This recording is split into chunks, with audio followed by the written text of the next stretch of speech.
Hi guys, welcome to big topic. நம்மளோட டிவிகே தோழர்கள் எல்லாத்தையுமே பார்த்தோன்னா இந்த தற்குறி அப்படின்னு நிறைய பேர் சொல்லிட்டு இருப்பாங்களா. ஆனால் ரியல் தற்குறிங்க யார் அப்படின்னா இந்த திமுக இருக்கிற ஊப்பிகள் தான் அப்படிங்கிறதுல எந்தவித சந்தேகமும் இல்லை, துளி அளவு கூட சந்தேகம் இல்லை. இவங்க தான் ஒரிஜினல் தற்குறிங்க அப்படிங்கிறதுல நம்ம இனிமேல் பத்திரமே பதிவு பண்ணிடலாம். அந்த லெவலில் தான் பார்த்தோன்னா இவங்களோட அறிவு, அவங்களோட மூளை அப்படின்றது சிந்திச்சுட்டு இருக்கு அப்படிங்கிறது நம்மளால் கிளியராக பார்க்க முடியுது. அந்தளவுக்கு 1ஆம் நம்பர் தற்குறிங்க தான் அந்த குரூப். எதை வச்சு நான் சொல்கிறேன் அப்படிங்கிறத பற்றி டீட்டெயில்டாக பார்த்தோம் அப்படின்னா தெரியும். ஃபஸ்ட்டு நேற்று நம்ம தளபதி ஒரு வீடியோன்னு வெளியிட்டிருந்தார்ல, கிட்டத்தட்ட 9 நிமிடத்துக்கு மேலே அந்த வீடியோ ஒன்று இருந்துச்சு. அதில் எஸ்ஐஆர் பற்றின பிரச்சனைகள் என்ன இருக்குது, அது எப்படி பார்த்தோன்னா நம்ம ஃபீல் பண்ணணும், நம்ம பார்த்தோன்னா அதில் எப்படி ஜாக்கிரதை இருக்கணும் அப்படின்றத பற்றி ஒரு அவேர்னஸ் வீடியோ மாதிரி தளபதி கொடுத்துருந்தார். அந்த மாதிரி ஒரு கிளியரான வீடியோவை இது வரைக்கும் திமுகவில் இருக்கிற யாருமே பண்ணலை. நாங்கள் பார்த்தோன்னா அதை எதிர்த்து கேஸ் போட்டிருக்கோம், கோர்ட்டில் கேஸ் நடக்குது அப்படின்ற மாதிரி பல விஷயங்களை பேசிக்கிறாங்களே தவிர அதில் என்ன பிரச்சனை இருக்குது, என்ன நடக்குது, சரி அதே மாரி அந்த ஃபார்ம் எல்லாம் இப்போ வெளியே எல்லாருக்கும் கொடுக்க ஆரம்பிச்சிட்டாங்க. ஸோ அதை நம்ம எப்படி ஹேண்டில் பண்ணுறது, எப்படி பார்த்தோன்னா அதை ரிஜிஸ்டர் பண்ணுறது, நம்ம எப்படி பார்த்தோன்னா அதை என்ன சொல்கிறது, இன்னும் பார்த்தோன்னா நம்மளுக்கு தேவையான மாதிரி எப்படி யூஸ் பண்ணிக்கிறது அப்படின்ற மாதிரி எந்த ஒரு விளக்கத்தையுமே திமுக சைட்லேருந்து யாருமே கொடுக்கல. ஆனால் நேற்று தளபதி விஜய் அவர்கள் பார்த்தோன்னா ஒரு வீடியோவை வெளியிட்டு அதில் ஃபுல் கிளாரிஃபிகேஷன் கொடுத்துருந்தாரு. அந்த லெவலில் எனக்கு தெரிஞ்சு பார்த்தோன்னா சொல்லிக் கொடுக்குறக்கு ஆளே இல்லை அப்படின்னு தான் சொல்லணும். அந்த லெவலில் தளபதி எக்ஸ்பிளைன் பண்ணி சூப்பராக சொல்லியிருந்தார். அந்த வீடியோவை எடுத்துகிட்டு இந்த திமுகவில் 1% கூட அறிவில்லாத தற்குறிகள் இருப்பாங்களே, இந்த தற்குறிங்க என்ன பண்ணுறாங்க அப்படின்னா இந்த வீடியோவே குறை சொல்லிட்டு இருக்காங்க. என்ன சொல்கிறாங்க அப்படின்னா, முதல் குற்றச்சாட்டு வழக்கம் போல் அந்த பெயிண்ட் டப்பா, இவ்வளோ பேசின உனக்கு இந்த பிஜேபின்ற வார்த்தையை சொல்ல தெரியலையே அப்படின்ற மாதிரி கேட்குறானுங்க. என்ன வீடியோ அவர் சொல்லியிருக்காரு, என்ன பேசிகிட்டு இருக்காரு அப்படிங்கிறத பற்றி கொஞ்சம் கூட யோசிக்காமல் அவர் பிஜேபின்னு சொல்லலை அப்படின்றத குற்றச்சாட்டாக வச்சுட்ருக்காங்க. சரி, எஸ்ஐஆரை கொண்டு வந்தது யார்? இந்த திமுக நம்மள்ட்ட கேட்குறோம், எஸ்ஐஆரை கொண்டு வந்தது யார் அப்படின்னா பிஜேபின்னு சின்ன குழந்தை கேட்டால் கூட தெரியும். அப்புறம் எதுக்கு அவர் பேரை சொல்லணும்? இது ஒரு அவேர்னஸ் வீடியோ, விழிப்புணர்வு வீடியோ. அதில் மாட்டிக்காமல் எப்படி தப்பிக்கிறது, நம்மளை பார்த்தோன்னா எப்படி நம்ம அடையாளப்படுத்திக்கிறது அப்படின்ற மாதிரி ஒரு அவேர்னஸ் வீடியோ தான் தளபதி சொல்லியிருந்தாரே தவிர இதில் அரசியல் சம்மந்தப்பட்ட விஷயங்களெல்லாம் அவர் பேசலை. இது அரசியல் சம்மந்தப்பட்ட விஷயம் கிடையாது. முதல்ல அதில் நம்ம எப்படி விழிப்புணர்வாக இருக்கிறது, நம்ம எப்படி பார்த்தோன்னா அதை ஹேண்டில் பண்ணுறது அப்படின்னு ஒரு தளபதி சொல்லியிருப்பார்.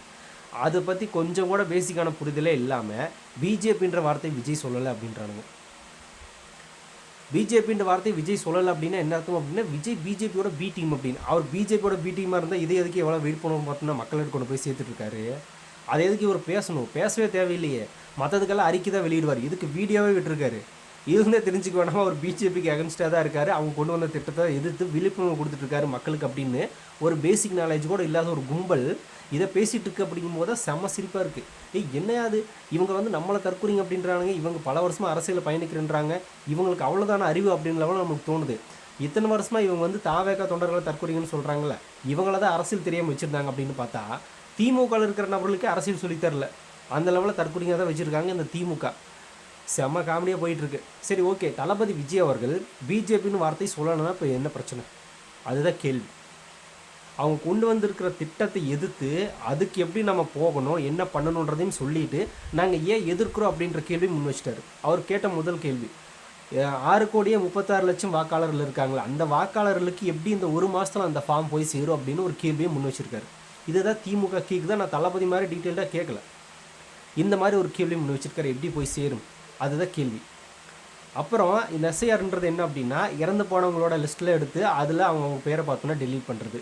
போலி வாக்காளர்கள் யாராவது இருந்தாங்க அப்படின்னா அவங்களோட நேமை டெலீட் பண்ணுறது. இதுதான் எஸ்ஐஆர். அதை நீங்கள் பண்ணிட்டு போங்க, பிரச்சனை கிடையாது. ஆனால் ஆல்ரெடி ஓட்டுரிமை வச்சுருக்கிறவங்க, ஓட்டு போட்டிருக்கிறவங்களுக்கு எதுக்கு அந்த ஃபார்மெலாம் கொடுத்துட்டு பார்த்தோன்னா இந்த மாதிரி ரீஜிஸ்டர் பண்ணுற மாதிரி கேட்க சொல்லிட்டு இருக்கீங்க, இதுக்கு தான் எங்கள் சந்தேகமே வருது அப்படின்னு கேட்டிருக்காரு. இப்போது எக்ஸாம்பிளுக்கு சொல்லணும் அப்படின்னா ஒரு ஃபேமிலியில் 5 பேர் இருக்குன்னு வச்சுக்கோங்களேன். 5 பேரில் 3 பேருக்கு அந்த ஃபார்ம் வந்திருக்கு, மீதி 2 பேருக்கு வந்திருக்காது. ஆனால் அவங்களுக்கு ஓட்டுரிமை இருக்குது, இதுக்கு முன்னாடி ஓட்டு போட்டு தான் இருந்தாங்க. அவங்க 2 பேரோட ஃபார்ம் ஏன் வரல? இப்போ அவங்க எங்கே போய் பார்த்தோன்னா அதை ரெஜிஸ்டர் பண்ணுவாங்க. அப்படி பார்க்கும்போது அந்த 2 பேர் நேம் கட் ஆகுது. ஒவ்வொரு ஃபேமிலியும் அதே மாதிரி 2 நேம் கட் ஆச்சு அப்படின்னா போலி வாக்காளர்களை இந்த பிஜேபி பார்த்தோன்னா அவங்களுக்கு ஏற்ற மாதிரியான ஆளுகளை உள்ள செட் பண்ணி அவங்களுக்கு ஏற்ற மாதிரி வாக்கு செலுத்திப்பாங்க. ஒரு வீட்டில் 2 ஓட்டு போனால் எப்படி இருக்கும்? 5 பேர் இருக்கிற வீட்டில் 2 பேரோட ஓட்டு போனாலே முடிஞ்சுது. அது போலி வாக்காளர்கள் மூலமாக பார்த்தோன்னா அவங்களுக்கு ஆதரவாக அவங்க சித்தரிச்சிட்டாங்க அப்படின்னா என்ன பண்ணுறது? இதுதான் பிரச்சனை. இதுதான் பார்த்தோன்னா தாவேக்கா எதுக்குது. இந்த மாதிரி ஒரு கிளியரான விஷயம் பார்த்தோன்னா தளபதி சொல்லிட்டார். எஸ்ஐஆர்னா ஒரிஜினல் எஸ்ஐஆர்னா நீங்கள் என்ன பண்ணணும்? இதைத்தானே பண்ணணும். எதுக்கு பார்த்தோன்னா ஆல்ரெடி ஓட்டு வச்சிருக்கிற எல்லாருக்கும் பார்த்தோன்னா நீங்கள் ரீரிஜிஸ்டர் பண்ணுற மாதிரி கேட்டிருக்கீங்க அப்படின்றது முதல் கேள்வி. அது ஒரு மாதத்தில் எப்படி அந்த ஃபார்மை எல்லா 6,37,00,000 வாக்காளர்களுக்கு எப்படி போகும் அப்படிங்கிறது 2வது கேள்வி. இந்த கேள்விக்கு பதில் இருக்கா?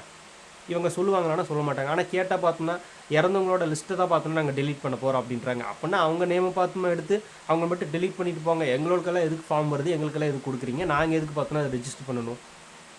இது தேவையில்லாத ஒரு வேலை தானே. இத்தனை வருஷமாக ஓட்டு இப்படி தானே போட்டிருக்கோம், இப்படி தான் நடந்துட்டுருக்கு.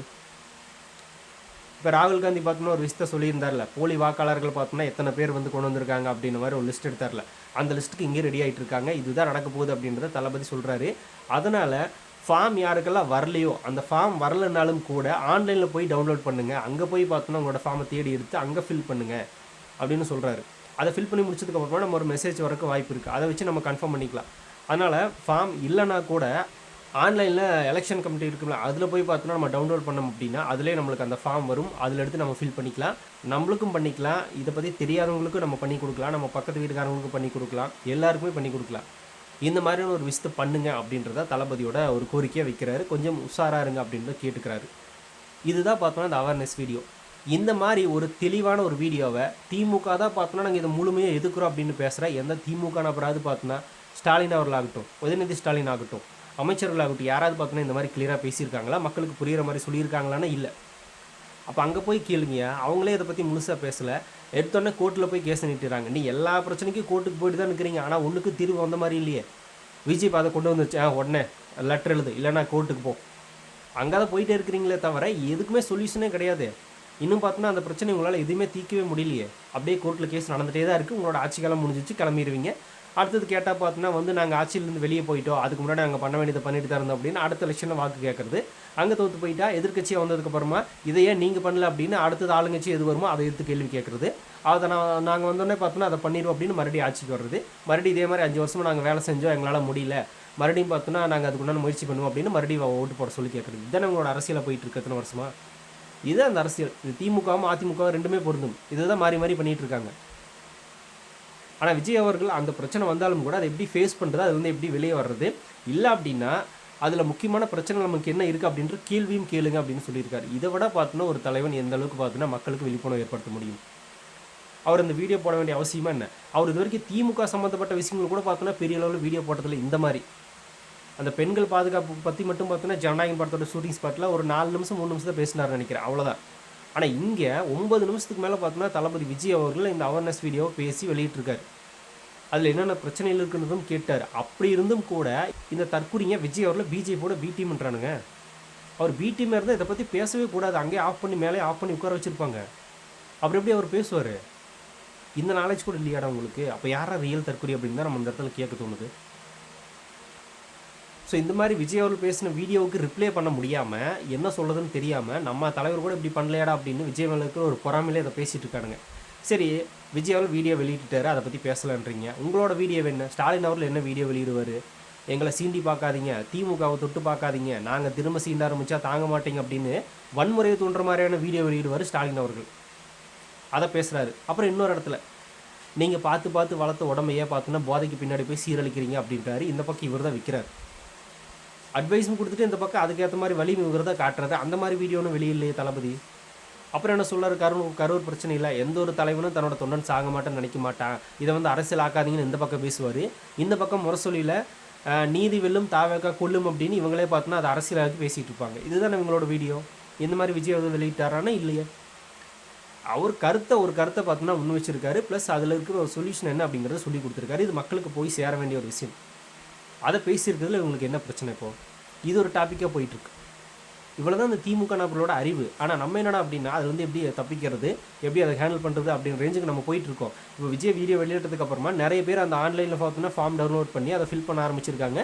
நிறைய பேருக்கு பார்த்தோன்னா அது சக்ஸஸ் ஆகிருக்கு. இது நம்மளால் பார்க்க முடியுது. தாவேக தொண்டர்கள் இன்னும் பல பேருக்கு பண்ணி கொடுத்துட்ருக்காங்க. இதுவும் நடந்துட்டுருக்கு. இந்த மாதிரி ஒரு நல்ல விஷயத்தை விஜய் அவர்கள் பண்ணி கொடுத்துருக்காரு, ஏற்பாடு பண்ணி கொடுத்துருக்காரு.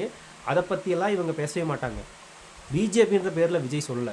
இப்போ ஒரு பேர் சொல்கிறது முக்கியமா, அதை எப்படி ஹேண்டில் பண்ணணும்னு சொல்லி கொடுக்குறது முக்கியமா, அதை எப்படி எதுக்காக எதுக்குறோன்றது சொல்கிறது முக்கியமா? இது எது முக்கியம்? எது முக்கியமோ அதை மட்டும் பேசியிருக்காரு. எது தேவையில்லாத ஒரு விஷயமோ அதை பேசலை அப்படின்னு எடுத்து பேசிட்டு இருக்கு இந்த தேவையில்லாத கும்பல். இதுதான் இவங்களோட அரசியல் நாலேஜ் அப்படின்னு இத்தனை வருஷமாக பார்த்தோன்னா நம்மளுக்கு தான் பெரிய அரசியல் தெரியும் அப்படின்னு நினச்சிட்டு இருந்திருக்காங்க போல். நம்மளுக்கு தெரிஞ்ச அரசியல் ஒரு 5% கூட இவங்களுக்கு தெரிலங்க. அதுதான் உண்மை. அந்த லெவலில் இருக்குது உங்களோட அரசியல். பார்க்கும்போது பயங்கர குபீர் சித் மூமெண்ட் தான். ஸோ இந்த தற்கொலைகளை பற்றி நீங்கள் என்ன நினைக்கிறீங்க அப்படிங்கிறத கமெண்ட்டில் சொல்லிட்டு போங்க. அப்படியே பிக் டாபிக் சேனல் யாராவது சப்ஸ்கிரைப் பண்ணாமல் இருந்தால் மறக்காமல் சப்ஸ்கிரைப் பண்ணிக்கோங்க. நிறைய big topics, political news, trending news, cinema bits அப்படி நிறைய நம்ம சேனல் திறந்து வரப்போகுது.